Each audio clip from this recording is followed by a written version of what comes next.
morning and welcome to Lighting the Candle, a world that works. I am so pleased today. Episode 81. Yikes.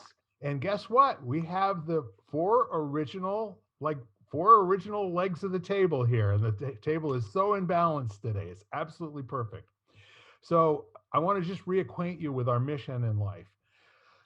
Way back when, probably, I don't know, 15 months ago ish, we were talking to each other individually and said, hey, I'm not hearing an awful lot of positive stuff out there. And guess what? Maybe it's time that we did something together. And how about we just get on a call and record it? Well, we did that. And that was, holy mackerel, 81 podcasts ago with this original group.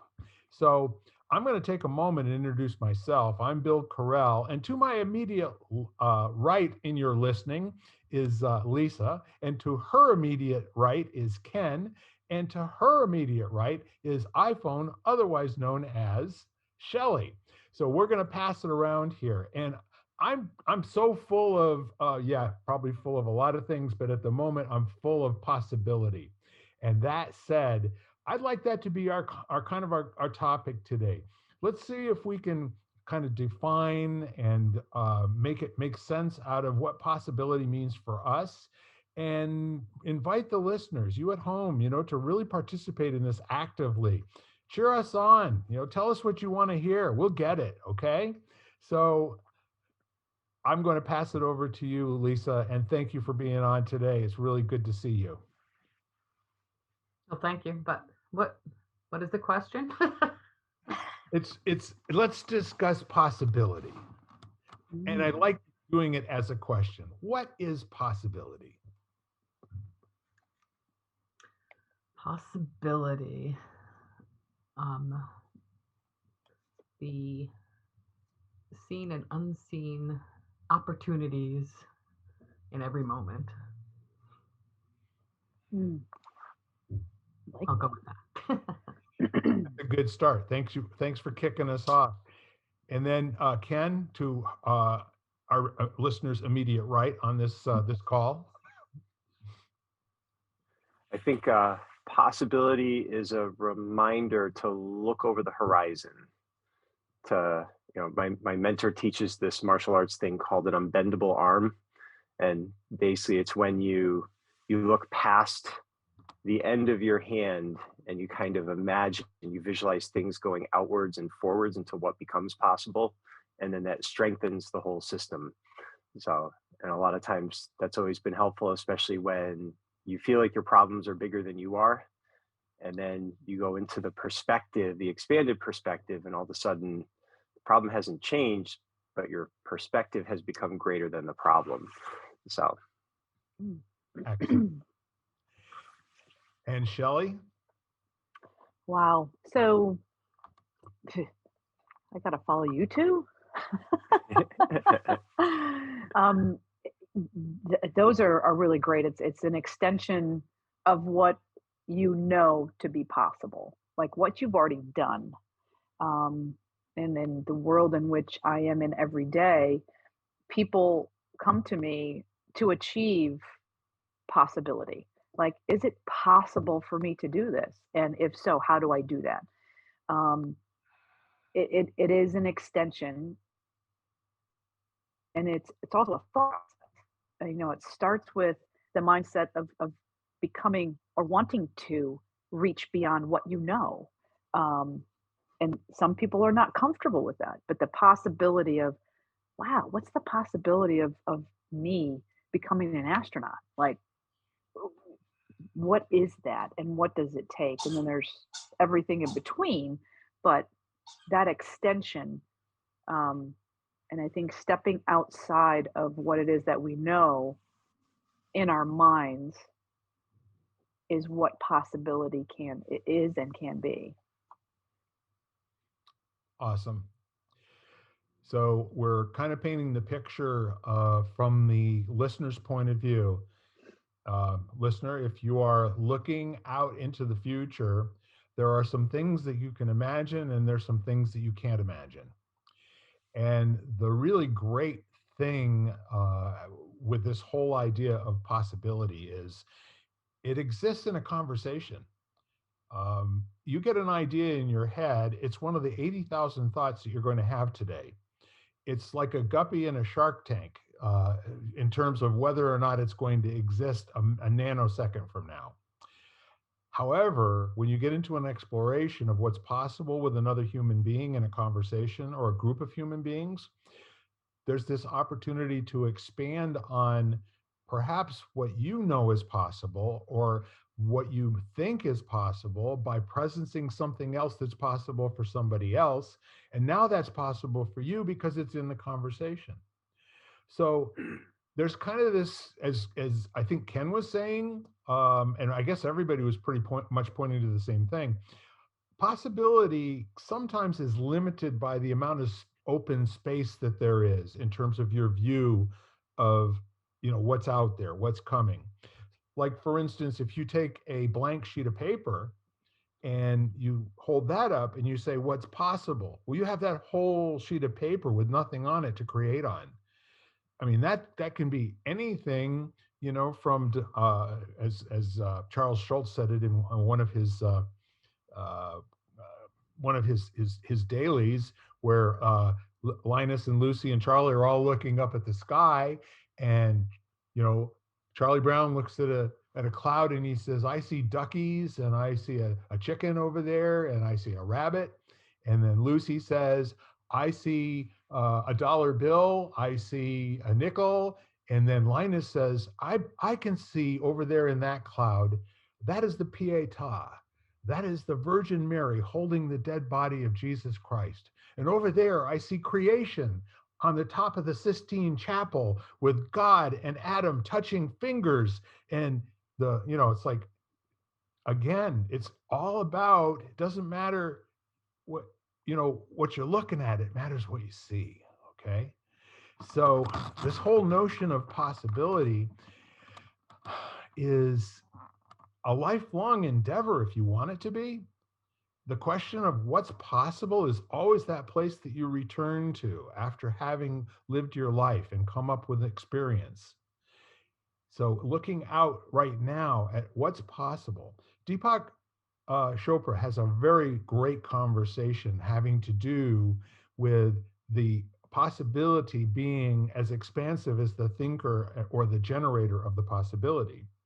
And a possibility exists not as a thing that is going to be persistent through time, but it only exists while it's being spoken. Does that make any sense? Yeah. So the moment it's being spoken, if it doesn't get attached to some sort of physical object, it's very difficult to persist through time.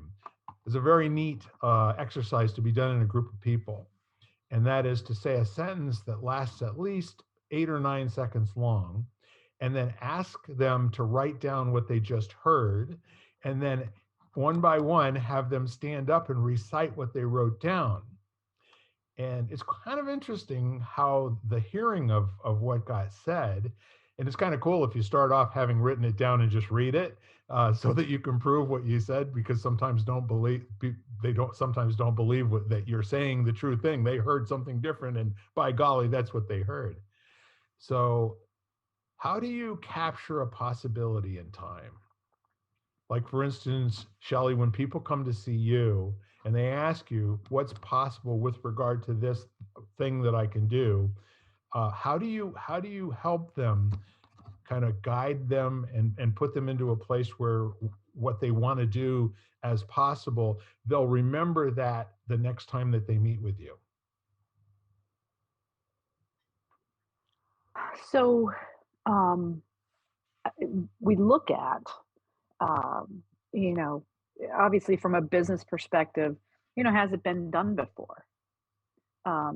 Things to one person and the possibility for one may have already been done or exist or in progress somewhere else. But to that person and that mind, right, it's beyond what they've ever done. So looking outside, just looking outside their box, and just really looking at any pieces and parts, once you kind of things trickle down, you're like, well, that's a piece of what you can get you to where you want to go. It's there, I think there's separate right and left brain possibilities, and I deal a lot in the analytical part, right? So the strategic and research and just finding all the parts that come together to make this possibility. And this they had a lid, right? So the possibility of a lid, they got the lid, and now it's like, oh, we can put a cup with it. Like one possibility that's already been achieved can be a catalyst for another. So there's just ways of doing that, right? And the Charles Schultz, the imagination of doing something that's never been done is just a matter of keeping that creative side going, right? You got to tap into that all the time. And anything that you see, does that work? Does it not? Nope. Okay. It's really a process of elimination and finding what can bring that possibility to life. Well said. Absolutely. Lisa, you're smiling with that look of recognition. Ladies and gentlemen at home, I can see it, you can't, but she is smiling, aren't you, Lisa? To add on to what Shelly was saying with left and right brain, the thing that came to my mind was to make a possibility into a reality is probably more of a sensory experience, where to hold on to it with all of your being, because people learn differently. So I read, and then I was listening to the audiobook, and then I got more out of it. So if you can see it, taste it, touch it, hear it, any way you can give it some possession, some position in your mind that you can latch onto and then go from there. I mean, if it's part of you in all your five senses, or even a couple of them, then you can move forward with it. And then, perhaps you won't, because you read something, it's a possible idea, and then you put the book down and you forget about it. So if you do something physical with it in one of your senses, or all five of them, or somehow just latch onto it so that you can move forward with it. I mean, there's every possibility, but if you don't take action with it, it's just going to lie dormant. So move forward somehow. Yeah, absolutely. Ken? The thing that struck me as Shelly was talking was the other part of the equation, I guess, is who's asking what becomes possible. And it's funny, she's talking about business, and I'm working with a new company. I'm actually going to go visit them and all of their team and everything on Wednesday.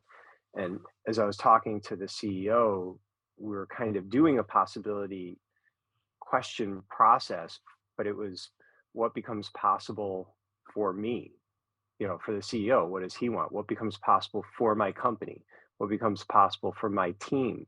And it was interesting because the conversation started around, kind of this Jim Collins, I need the right people on the bus.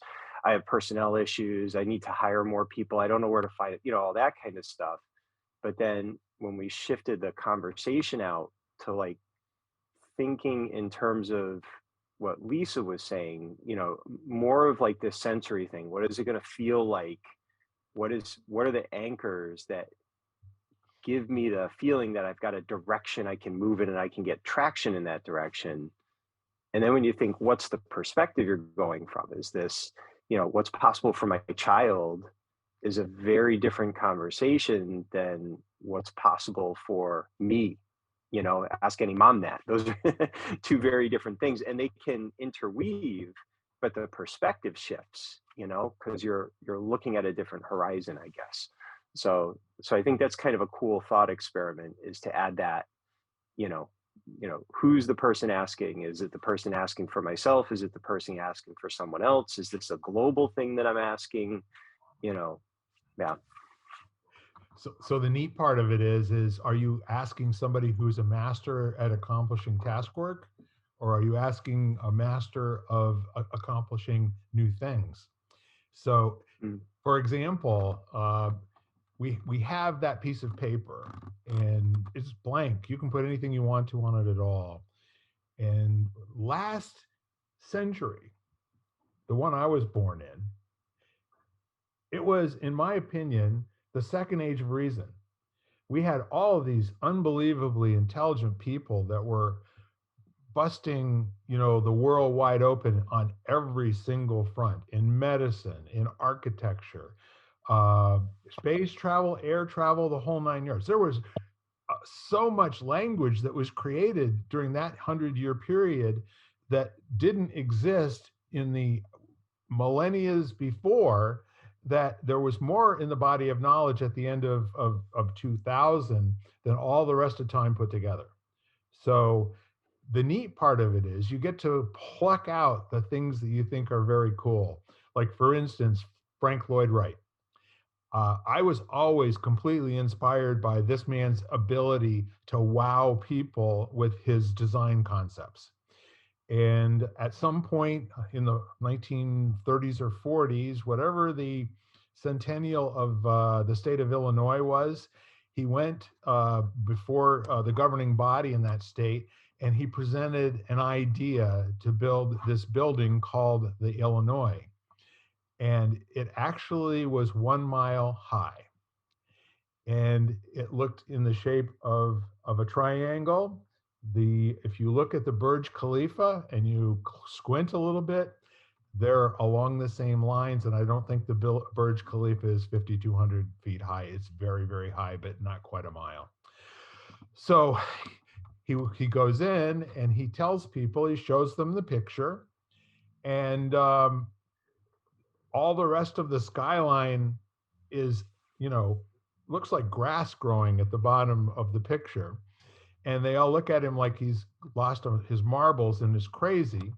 And he said, yes, we're going to have to invent some technologies that don't exist. At the moment, we have elevator shafts that can only go to a certain height. We have cabling that can only go to a certain height. We're going to have to invent a lot of new technology to do this. However, we have the greatest minds available from ever, and we can do this. And he gave him the price tag for it, and that's not important. But the idea completely blew apart the whole paradigm of architecture. All of the limiting thinking that was going on prior to this unbelievably cool idea, it's the same kind of conversation as when John Kennedy stood with all audacity in 1962. What we're going to do is we're going to embark on a journey. We're going to embark on a piece of work for all mankind, the kind of which has never been done before. By the end of this decade, we are going to land a man on the moon and safely return him back to the earth. It's like, holy crap. You can't go back to thinking the way you did before you hear that sentence. What does that even mean? Land a man on the moon. I think we had some, X-15 experimental rocket thingies that could do about 650 miles per hour, but it takes like 17,000 miles per hour in order to break the gravitational pull of the Earth. Mathematicians had spent years and years and years. Now they got to test whether or not their theories were correct. And I mean, all of that with the person with the say-so. Frank Lloyd Wright could have been a kid drawing this on a cocktail napkin and nobody would have listened. They wouldn't have said, yeah, that's a problem. That doesn't fit. Let's do it, And so possibility comes in a whole lot of forms, but in many cases, it comes from a bold statement from somebody with say-so. And it's, as you said, Ken, who's asking and who's listening. The powerful listening creates this whole thing called that ripple effect. Like the candle that we're lighting, what kind of possibility does that create? Great time to share. I want to jump in on that. Please do. No, because I there's a distinction, and to something that you're saying, and it goes back to Mother Teresa, one of my favorite things. Prayer without action is just words. And there's a distinction of like possibility versus what's possible. So the two come together, and really what I see, and I'm sure there's, you know, all these other arms and legs with it, is you can have the best idea, but without action and actually looking to make that happen, it's it's just a possibility. It's you're not bringing it into what's possible. We have, and it goes back to what I do. Probably 8 out of every 10 people that come, they have this dream that they want to bring into life. And that was another piece I wanted to, like, bring something to life. Um, they have a possibility and they want to do this, but they have to do some work. They have to do some of these benchmarks and speak with other people who have done this to bring it into life, to make it their possible. Like, that's what is possible for me, and that's what I want to bring.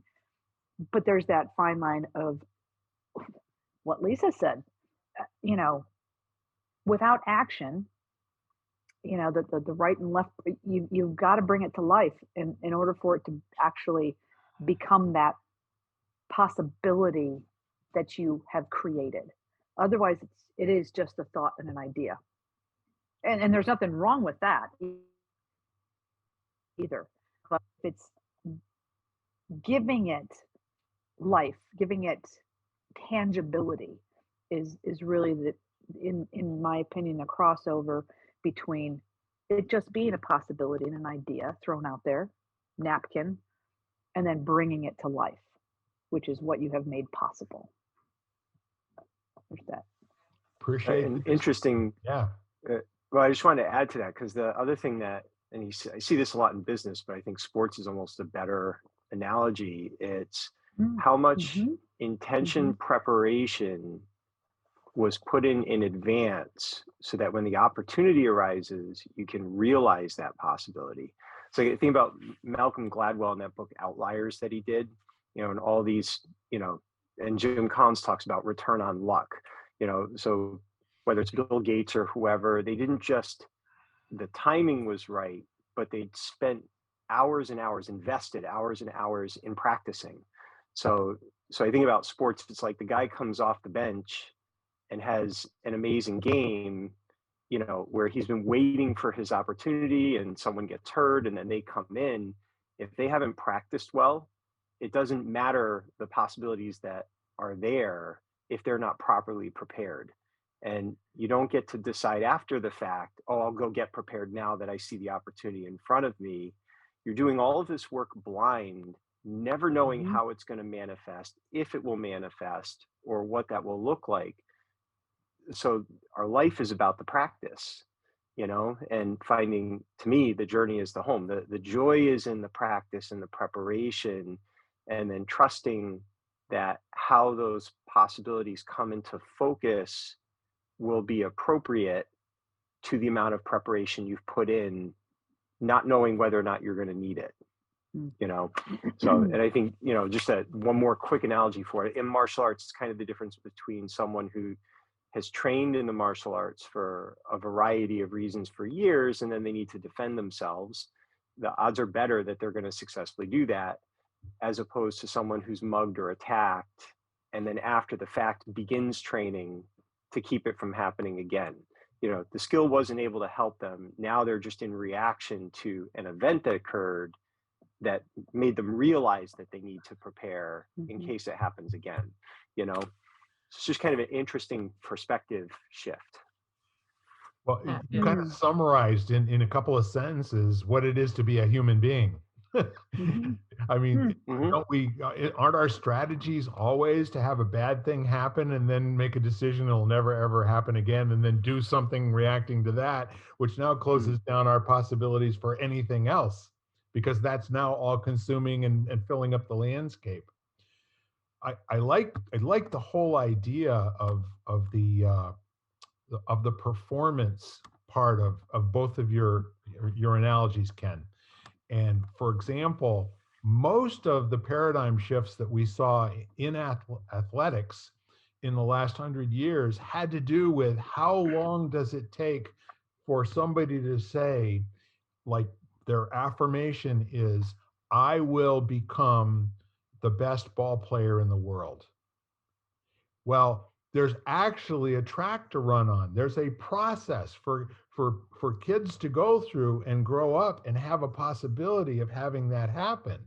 Where in the early days, we would have said that somebody like a Joe DiMaggio or a Mickey Mantle or a Jim Brown, they were natural athletes. Well, the truth is they were natural athletes that worked their buns off from the time that they could walk and became overnight successes at the ripe old age of 20 years later, right? Of course, nobody gave him credit for that. And then Jack Nicklaus, his book Golf My Way, and Tiger Woods, who do you think he copied? And all of the other golfers that were able to stand on the shoulders of these great athletes that started to say, hey guys, here's my formula. This is what I did. Give it a shot, I read this book back in the 1970s, late 1970s, early 1980s, called Peak Performance.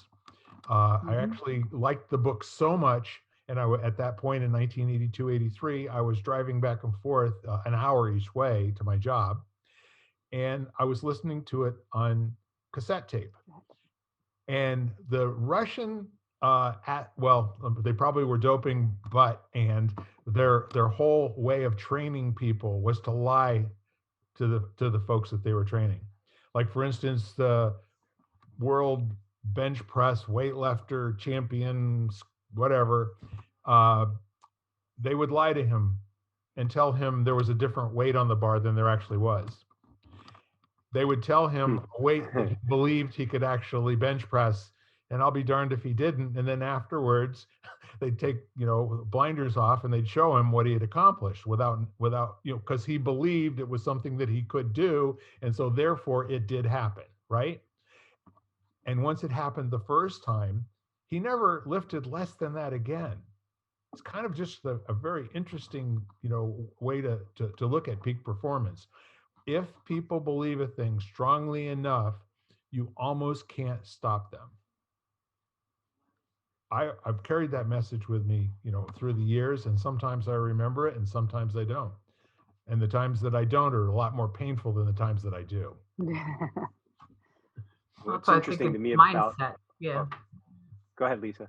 Sorry. Mindset is so important. Like, I know people that when they hear about somebody famous think it was all luck, and we know, like you're saying, we're all saying it was never luck.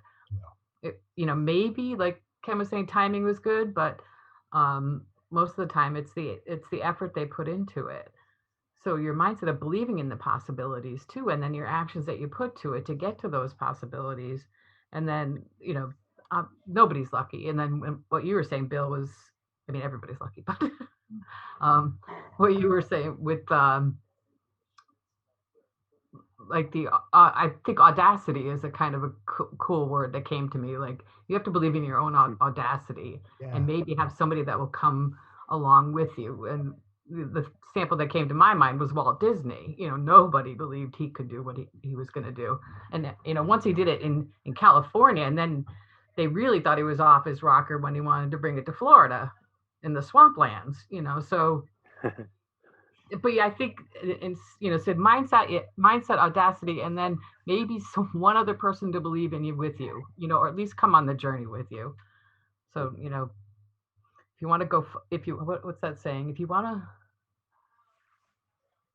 go far, go alone. What is it? And then, but if you want to go far, go together, kind of thing. So I can't remember the first part of it. That really translates. The neat part of it is, I'm trying to remember what the definition of Hyperion is. When Walt started in the early days, and they came up with a name for the corporation, it wasn't Walt Disney Corporation. It's Hyperion. But it has something to do, and we're going to get a definition here in a minute, but to take a drawing of a mouse and then do a short film with motion called Steamboat Willie, and then have the audacity to do a full-length comedic short that's minutes long, And the amount of work that it takes to do all of those frames, it's like, holy mackerel, nobody ever thought to do that before, right? Well, except he was borrowing the technology that was available from the Nickelodeon, where it's a bunch of sequential pictures that are all taken together. And he figured out all I have to do is just draw a little movement at a time. And now I've got this really cool thing. And then Sleeping Beauty. Oh my goodness. We're going to do color. We're going to do everything the man did. Shelly, did you look up a definition? No, I'm on my phone, so I couldn't look it up. That's what I was. Okay. That's what I was looking for. But all right. Well, I'll be quiet for a minute. But everything that he did was to surround himself with brilliant people that could think outside the box as a way of being. So that in the 1950s, he already had a vision of another world-class place that wasn't just Knott's Berry Farm or one of the other, amusement parks that the original Disney was kind of a knockoff of, right? He wanted a place where it would invite people from all over the world to come and dream. And then he, instead of having engineers and designers, he had Imagineers. And their whole goal in every single thing was to explode any idea of what was possible in any concept that they had, so that when people showed up, and I can tell you the first time that I went there in 1986, especially Epcot Center, I went from pavilion to pavilion going, the next one's got to let me down. I mean, this one was just so freaking cool. And holy mackerel, no, they were able to replicate the high level of wow factor and opening your mind up. And how'd they do that? Just the whole idea of, gee, many Christmas. You can't, it's like the Grand Canyon. It's like Alaska. You can't imagine what glaciers are until you're standing on one, Mm-hmm. Yeah, it strikes me again, just how important the preparation is. Like the weightlifter, if he hadn't spent years practicing proper form, strengthening the body, nourishing the body, and he tried to lift that weight, belief wouldn't help. He would have hurt himself. It would have damaged it. It's too much energy for a system that didn't know what balance is. And, I always think the Walt Disney thing is incredible, because the skill set of leading people to something that is outside their current realm of understanding is ridiculously challenging.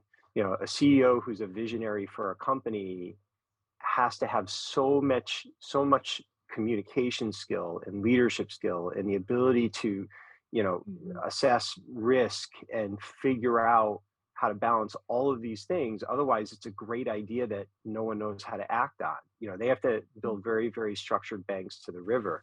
So, and I think that talk to a lot of people, and they see the idea and they imagine themselves doing it. They see what's possible, but they're missing the hard, boring, repetitious work that allows it to manifest. It's, it's just massive amounts of disciplined repetition over time that actually allows you to channel all of that into a direction.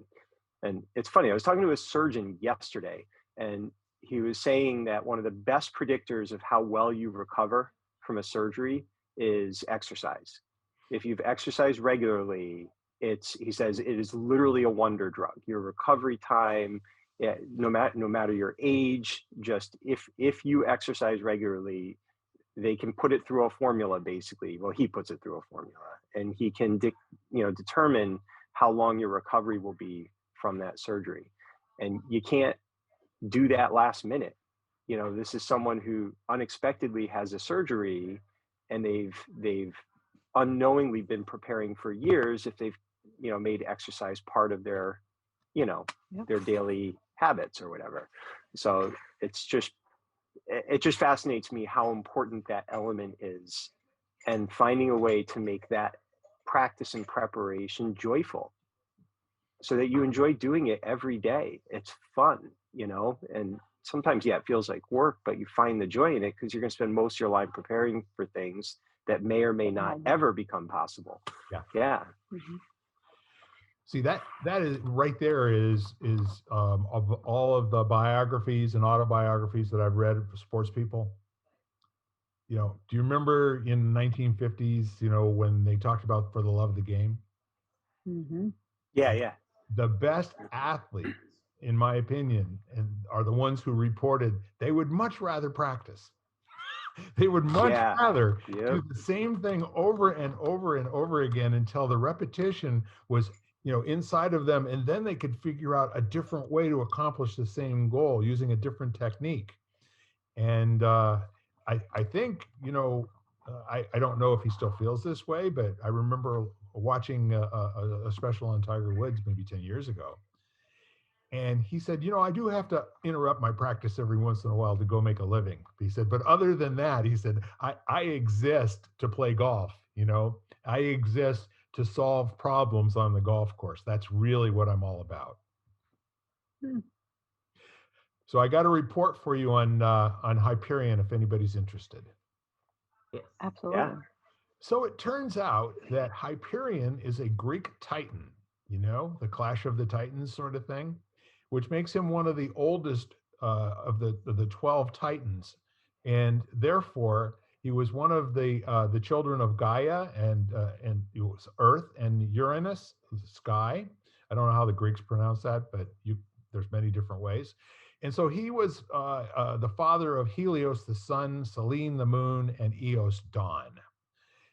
Now, we don't know much about him except for he probably was a convenient figure to explain why we have the sun, the moon, and dawn. And he was a Titan. So as far as that goes, you know, when you're Walt and Roy Disney sitting around talking about how are we going to grow this business and how are we going to get people to find any credibility in it, well, let's draw from some ancient philosophies and teachings here. And so as a result of that, that's what they named their company. And yeah, I think later on they decided that the Walt Disney name brand was probably a good idea. Cool.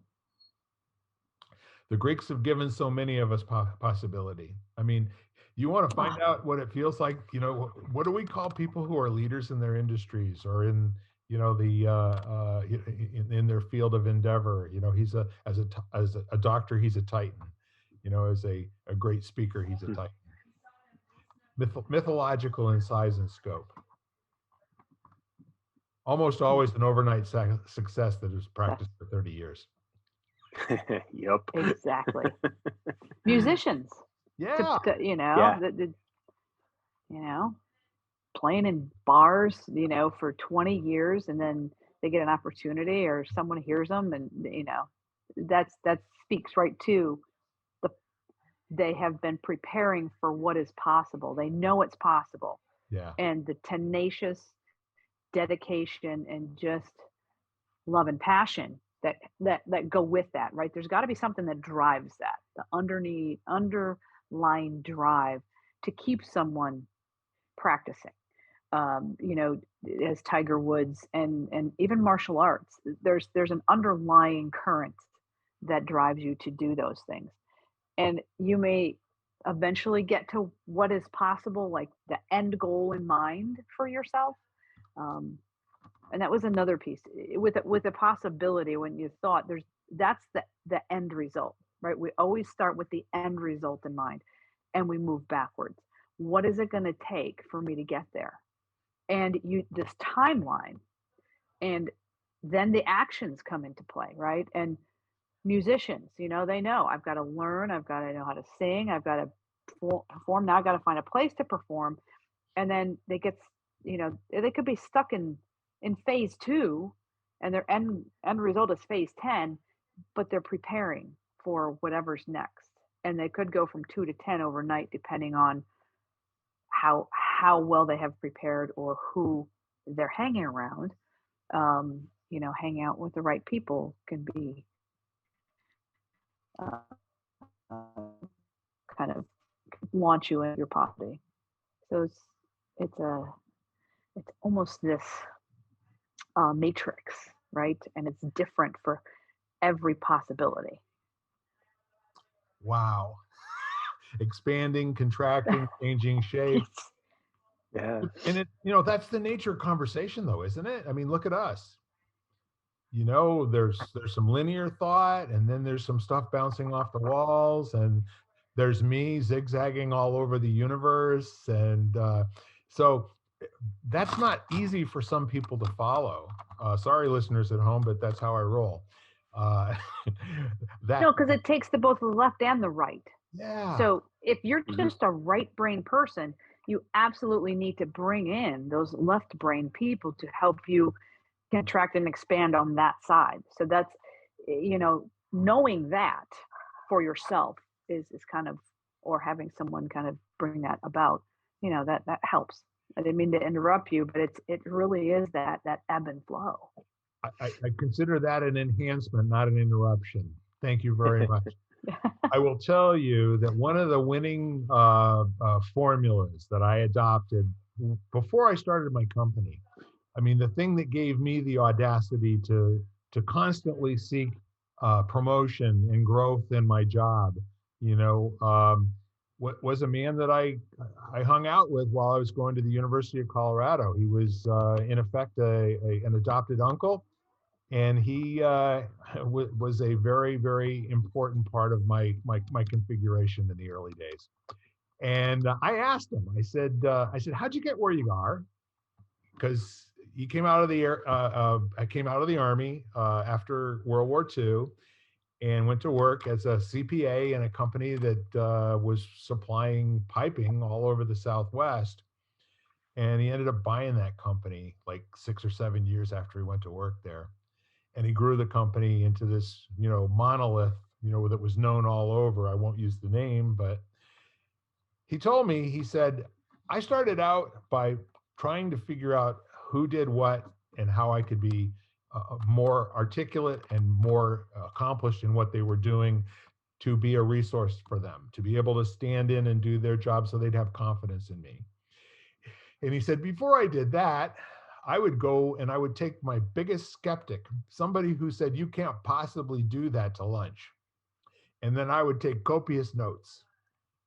Everything they told me that was in the way of me being successful at whatever, idea that I had, such as owning this company, I would write that all down.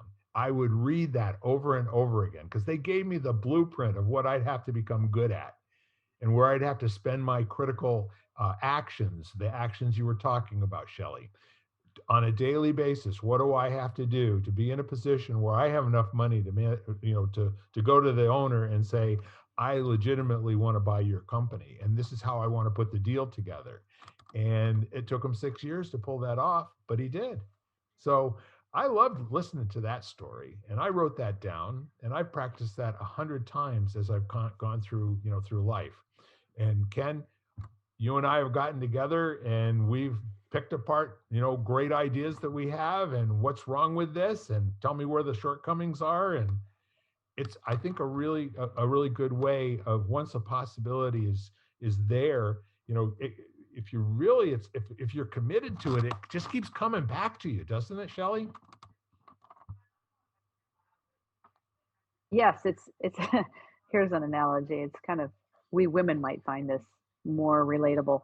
You're in a store and you see something you really like. Okay, and you're like, "Ooh, I should spend that kind of money," and so you walk away. You leave it, but if you can't sleep and it's on your mind for the next day, 2, or week, you go back and you get it, and then you figure out a way to make that a possibility. You're like, oh, I really want that. So where can I, again, you look at then the other pieces. Where can I, oh, yeah, I'll just cut that out of my budget. And then you get what it is that you want or need.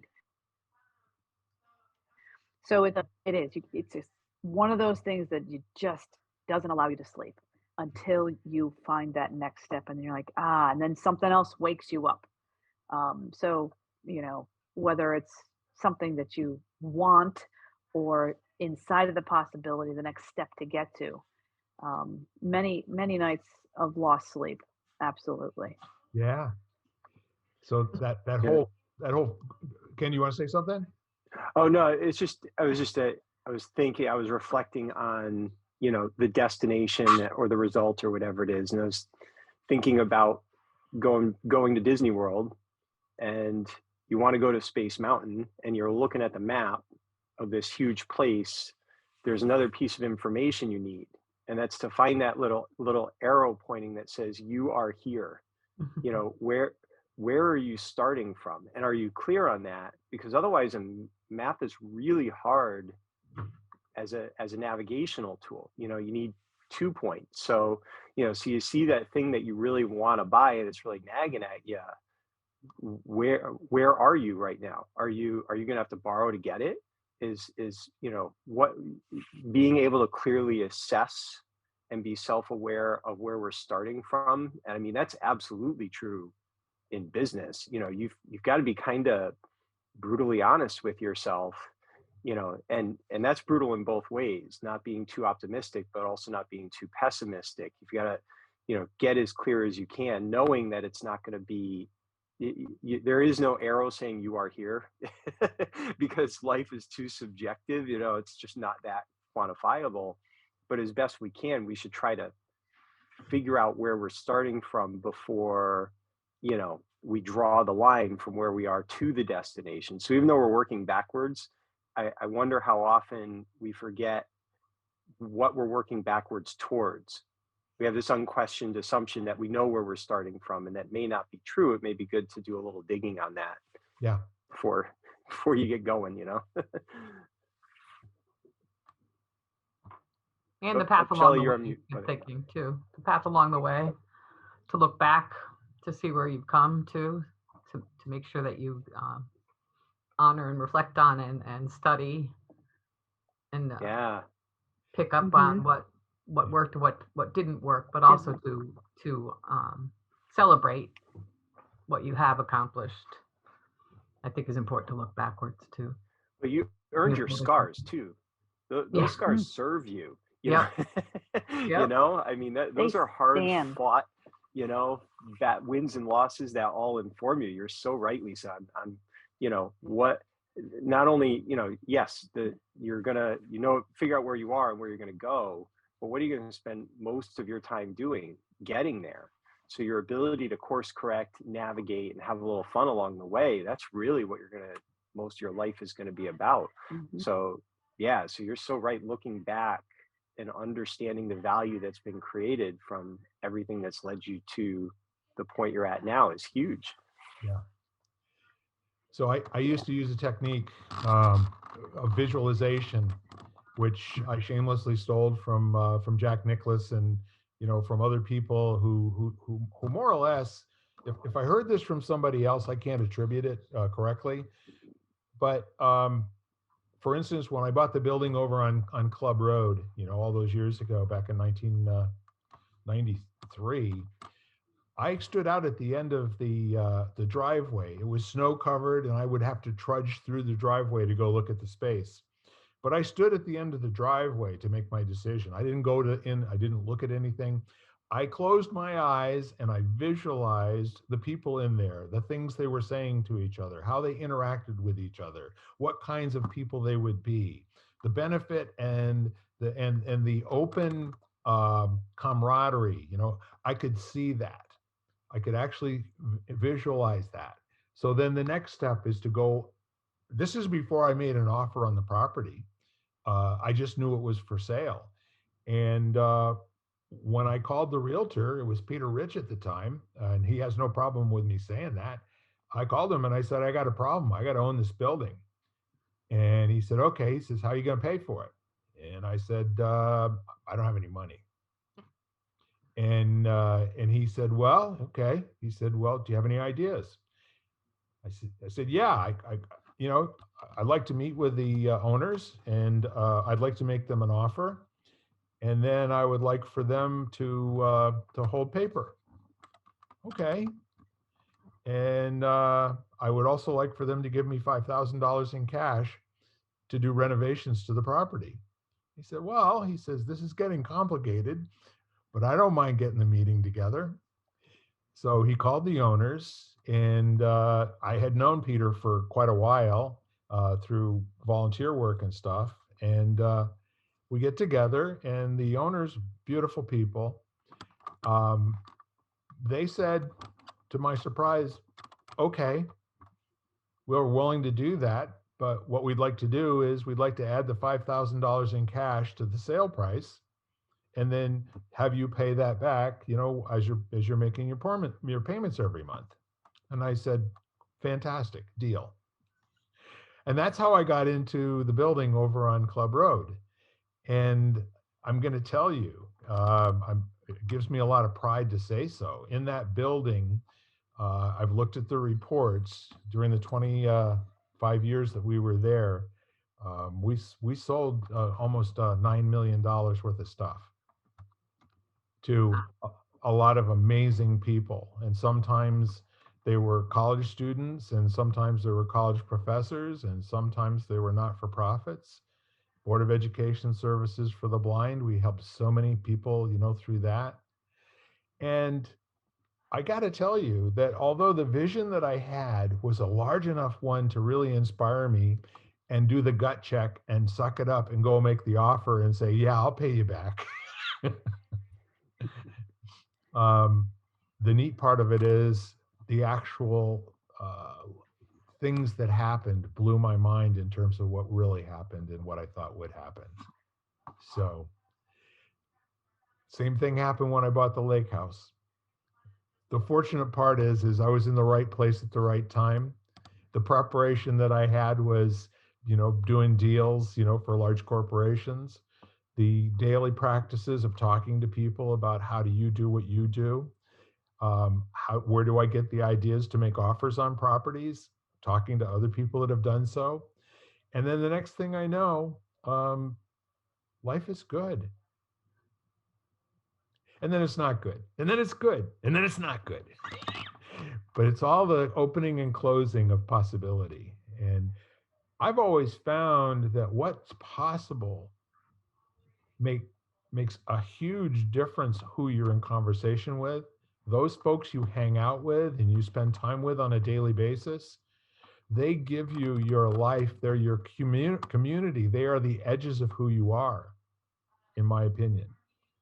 And with that said, that's my little story for today about how all of this training and all the investment that other people who I don't even remember, most of them, they left a thumbprint on my forehead. Does that make sense?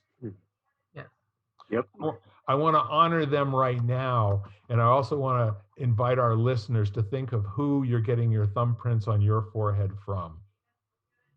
It makes all the difference in the world. Go shopping for great thumbprint people. I like that. Yeah. Absolutely. And just the little metaphor for the thumbprint, the print itself is the journey, because that print is just the start, and the journey is where all of the goodness happens, the meeting of different people. I think to everybody's point about the end result and moving backwards. Yeah.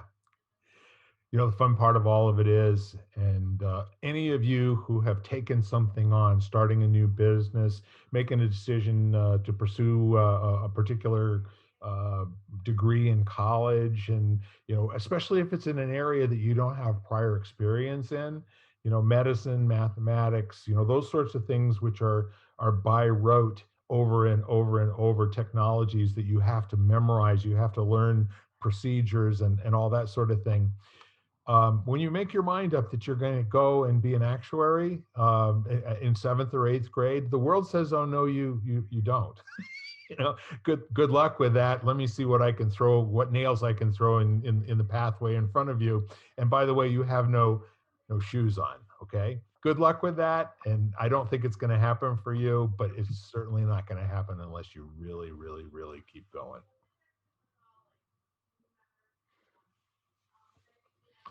I love your smiles, guys. You at home, I wish you could be here, man. This is like watching a cooking show on TV, but you can smell it, Oh, that's funny. Yeah. So here's the thing. It's October 28th, Mm. 2021. The world is as it has been. The world is as we say it is. And now what's possible?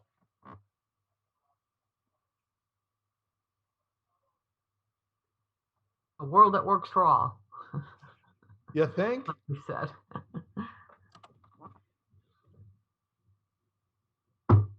I was just talking to somebody last night, and they were, so downbeat on how the way of the world right now.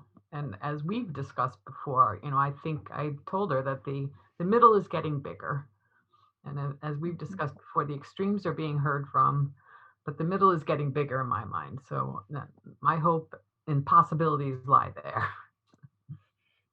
Yeah, and you know what? I believe I'm going to translate that into the community conversation is hearing more from the middle right now, where perhaps over the last few years or whatever period of time in your mind, it was risky for them to get into the conversation, and now they feel compelled to for one reason or another. And all of that said, the more community that's involved with a conversation, in my opinion, the better the conversation, the more possibility, the more ideas, the more energy, the more runway for things to actually happen. I don't know how accurate this is, but I use it a lot and I like it, so I don't really care. But the Chinese symbol for opportunity can also be translated. I'm sorry, for crisis. The Chinese symbol for crisis can also be translated into opportunity riding a dangerous wind. And so this whole crisis opportunity thing, and and what I love about that is the idea of reflecting on, so there's a crisis, how skillfully do you have the bravery and the willingness to skillfully ride the dangerous wind? Because a dangerous wind isn't something you're just like, well, here something's wrong and I'm just going to contribute to fixing it. It comes back to, don't try lifting the weight blindfolded unless you've practiced lifting weights, because you're just going to hurt yourself. So, so you step into a fierce conversation. How skillfully can you converse? How well do you actually listen? And how do you know that? How have you tested it in trusted environments so that when you go in the crucible of the game where you have these unknown variables that you're going to navigate and get feedback from, what have you done to be part of that? And it seems to me like we have a great opportunity right now to be practicing to play the game that makes the world better, as Lisa was saying. But it does require practice. I keep harping on that, but it's just, I've had some experiences, and conversations with people that jumped into something and didn't really think through how to prepare to be successful, to create a successful outcome. And then, then they end up back in their cave licking their wounds, which is fine, but then what do you do so that you have a better outcome the next time? And how do you keep going through that cycle, Progressing. Yeah. That evolving. Yeah, that intention is key. Yeah. Because from intention comes attention, and then as you do that, you always have that opportunity. But the question that you keep coming back to, what did you learn? Now what's possible? All of that people who are going somewhere, who don't get knocked down for long, and guess what? Everybody, as the great poet said, everybody must get stoned, right? There is no question that life is all about, making things hard for you once you've decided what you want. So each time there's a failure, it's like you got to wrap your arms around failure and actually say, man, I got a new name for you. You're called my lesson. That's not a failure. you're what I need to learn right now. And if I'm in this to accomplish something and I'm doing that kind of task work, I mean, that's okay. But if I'm in this to have mastery, I got to do things and find out what happens. I got to just do it for the sake of, like, what's this about? And do it until it's not only an idea or a task, but it's now inside my body. Reality. It's now part of my DNA. It's now part of my unconscious competence. And going forward, I'm that weightlifter that somebody can lie to. You know, John Maxwell wrote a great book, and you don't even need to read the book. All you have to do is remember the title of it. The title was "Sometimes You Win, Sometimes You Learn." Mm-hmm. You don't even need to read the book. Just that, you know, the little paradigm shift was so huge. I read the book; it was great, but it was just always struck me. I think that was one of the most valuable titles to a book. Yeah, as almost like a mantra as you're going through the process you're talking about, Bill. Yeah. So, note to you at home: when you listen to this podcast, you might want to have a bunch of sticky notes there so you can jot some things down that are going to, you know. We have a wonderful woman, Vanessa, who's not on the call today. However, she is doing some blog stuff for us, and she's pulling out notable quotes or notable quotables. And so as we go through this, there's a feeling that you're left inside with. Each one of us has a feeling inside of us right this minute. If there's a feeling you like, then jot something down that will return you to this place of experience. Start using that technique, you know, going through your life with conversations you have with people.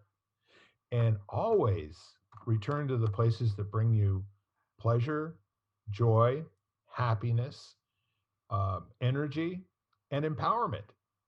When you can start to look for and gather that bouquet of flowers to carry through life with you, it won't matter. You can hear Chumbawamba singing, "I get knocked down, but I get up again," you know, and nothing's going to keep me down. So if you have any question at all, ever, why you were put here in the first place, it's to sometimes you win and sometimes you learn. So speaking of quotes, I want to redo the quote I misquoted, which is, if you want to go fast, go alone. If you want to go far, go together. Yes. True. Oh, cool. I like it. Yep. So many cliches come to mind. I absolutely love all the conversations and how they explode. 67 years worth of learning and knowledge. It's like I can remember all the words to the 1960s music, but I don't remember why I went into the kitchen. Yep. Last thoughts on possibility, y'all? Well, I had a quote that got triggered by Lisa. Did you ever hear the one? It's not lonely at the top; it's just less crowded. And Sure. you know, and what always struck me about that is, as you go through this process of some kind of personal evolution, you may find that the circle of support, true support, can shrink a little bit, because you're making decisions that are going to be a little bit more specific and a little bit possibly more demanding. So that's okay. It's just, you know, really knowing that there is support. Sometimes it just may take a little while for it to find you and you to find it, you know. And it doesn't have to be a big circle to be a powerful one either, you know. Good one. Shelly? No, I'm gonna stand down. That's a good thing to end on. You've been listening to Lighting the Candle, a world that works, part of the Exvadio Podcast Network. You can hear us at exvadio.com/podcasts, Apple Podcasts app, Google Play, Spotify, iHeartRadio, Stitcher, and wherever you find podcasts.